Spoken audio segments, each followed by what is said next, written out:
one of the World Trade Center towers collapsed. Yes, collapsed. It looks like one of those scenes of an old building being, purposely dynamited and blown up.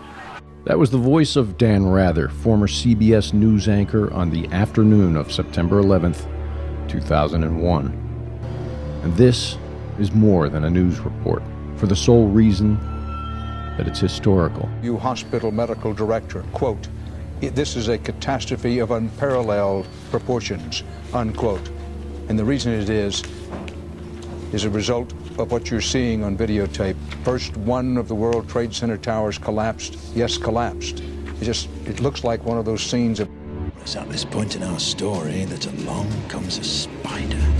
He is a man seemingly without a conscience, for whom the ends always justify the means, and it is he who suggests that their target should not be an enemy of the country, but rather the country itself. 3 targets are chosen to maximize the effect of the attack: a school, a tube station, and a water treatment plant. Several hundred die within the first few weeks. That Three Waters has, in fact, been contaminated. Authorities are attempting to control its deadly spread. Sent a wave of destruction throughout the underground. Fueled by the media, fear and panic spread quickly, fracturing and dividing the country until at last the true goal comes into view. Before the St. Mary's crisis, no one would have predicted the results of the election that year, no one. And then not long after the election, lo and behold, a miracle.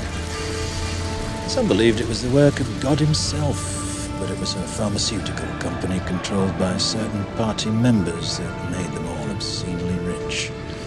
A year later, several extremists are tried, found guilty and executed, while a memorial is built to canonize their victims. But the end result, the true genius of the plan, was the fear. Fear became the ultimate tool of this government, and through it, our politician was ultimately appointed to the newly created position of High Chancellor. The rest, as they say, is history.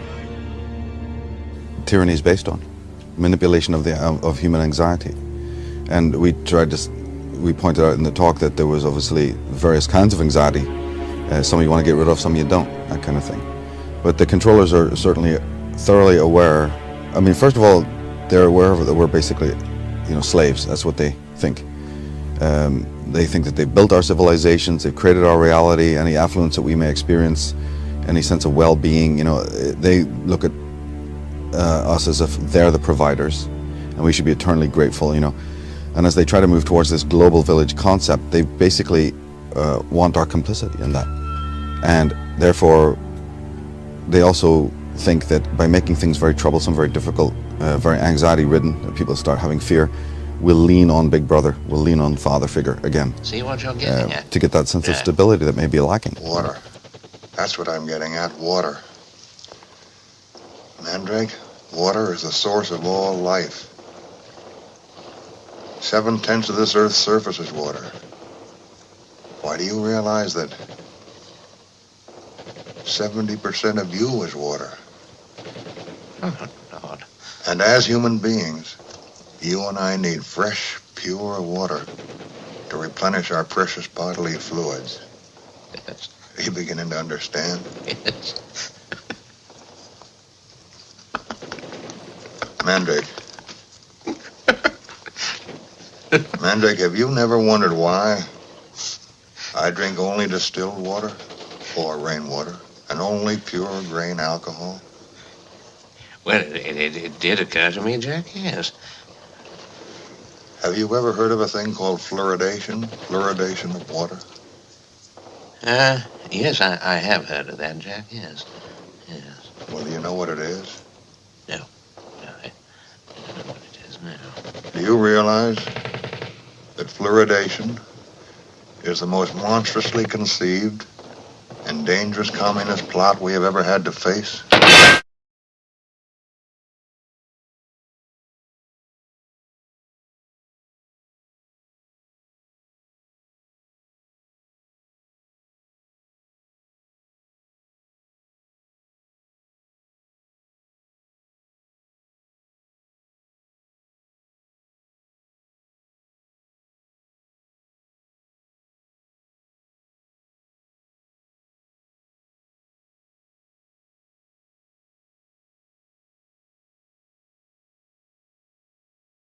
The thing is that then it needs to be pointed out to people, those not even familiar with the subject matter, that it is by design that is done. Because otherwise the anxiety you spoke about is perpetual. How would you get out of it? If you didn't know, if you didn't twig it, that this is in fact by design, some other hidden forces are working around me to make me feel this way. You know, because what's happening is that you're being drawn out into the world, you're being drawn out into the collective. And the anxiety arises because there's a distancing now between your own true self, right, which is what you've been born here to realize, and the whole other matrix of duties and domestic minutiae and charitable acts and altruistic acts and political affiliations and religious beliefs. See, that's all just false. And we're being pulled out of that. And so the anxiety that you speak of arises because some sort of inner voice within us resists that. And it sets up, the call of that authenticity is then perceived as anxiety. What do we do? And not knowing that, we then step into the whole leviathan of the pharmaceuticals and the doctors, the men in the white coats. You know, we were mentioning philosophers like Foucault, who had been warning about this for, you know, umpteen years. Watch out, because these are agents of globalism. These are agents of control. But we go, I mean, it's sort of like a white magic ritual in which you go to them. They don't necessarily come to you. But you step into their world, say, "Doc, fix me, there's something wrong, I can't sleep at night," whatever. And so millions and millions of dollars, millions of pounds are put into the creation of all of these happy drugs. And also the media, all the mainstream media. And it's so addictive because people need to escape into that media. They need to escape into those archetypal scenarios, the sitcoms, the movies, the imagery. So, as we point out, the kids, the very violent, sort of aggressive media that they're obsessed with, you see. But they can't stop because it's addictive. There's so much repressed anger, there's so much repressed aggression, and it becomes very addictive then. So when you're trying to then go cold turkey and maybe step into what I would describe as the holy work, which is this revelation, because I'm one of the only people in this movement who absolutely insists that the study of conspiracy material is should be considered identical with a spiritual process. Sure. Yeah, because you have these new agers over here going, "I don't want to touch all this stuff, it's all real dark and everything. Oh my God, you're so negative, Michael." Yeah, exactly.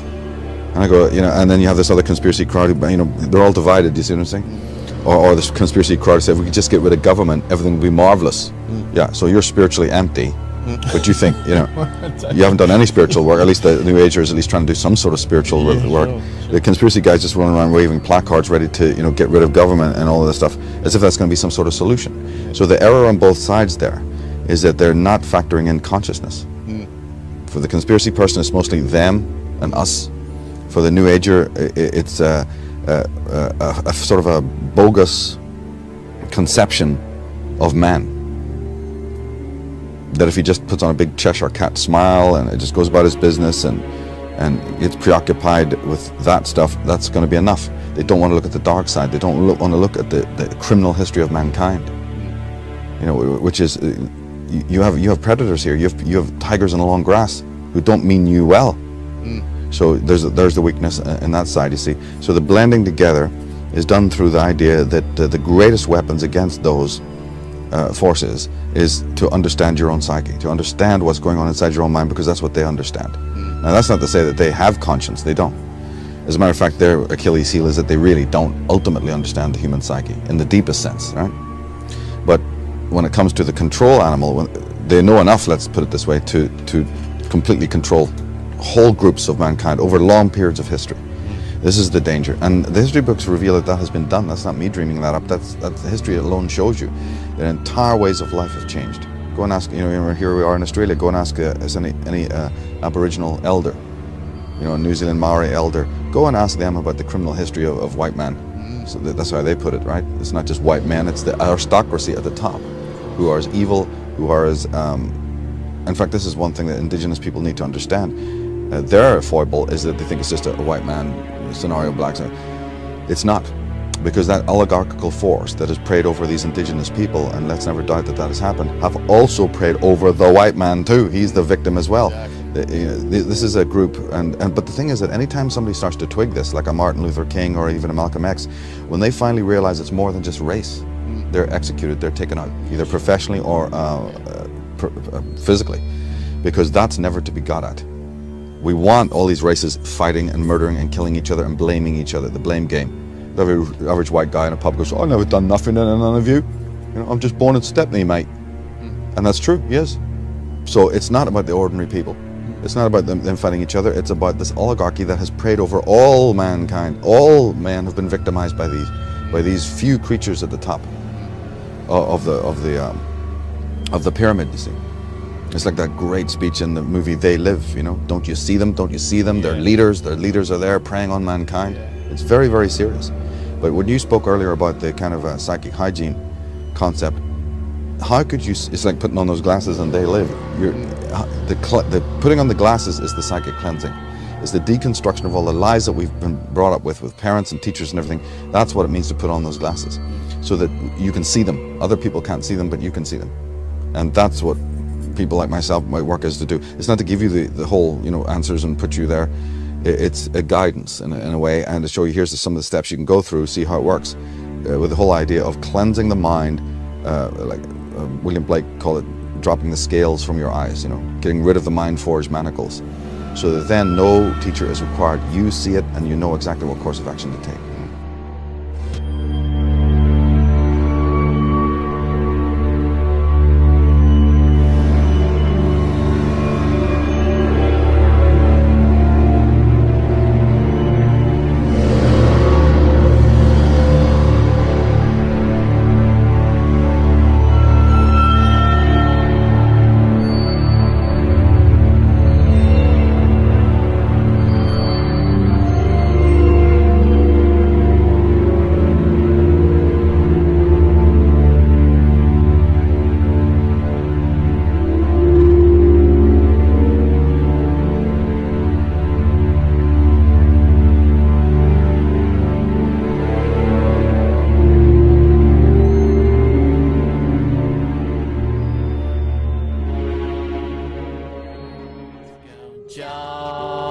Georgie, reading's fun, but there's something alright. Shall show no fear before the camera's eye. Flinch and notice, focus more on the kitty's delight.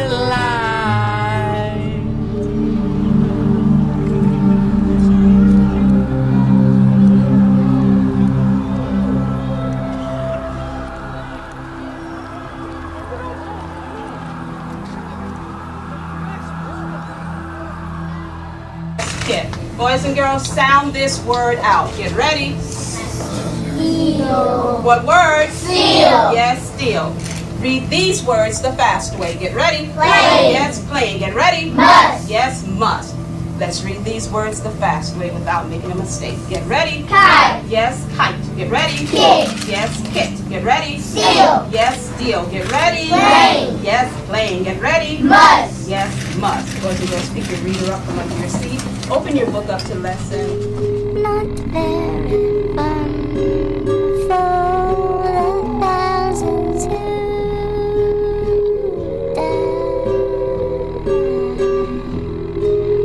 What will you do, Georgie?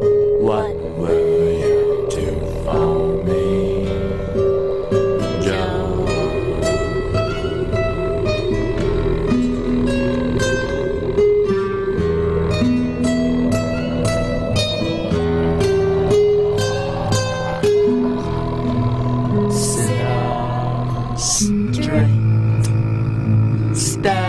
straight in the eye.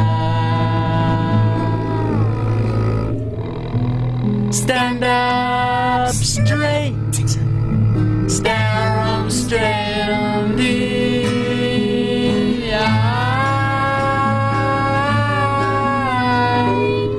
What will you do, Georgie? What will you do for me?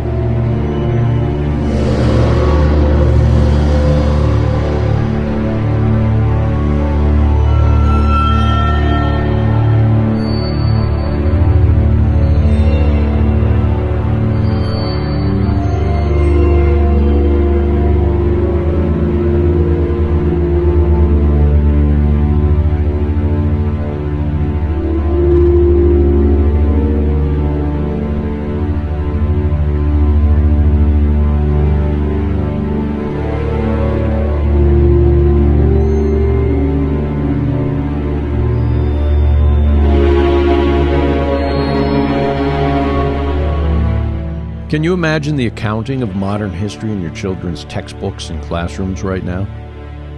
Can you imagine the lies comprising all modern history since at least the turn of the last century? And this is more than a news report, for the sole reason that it's historical and answers to the world, because it's not just about the United States or Israel.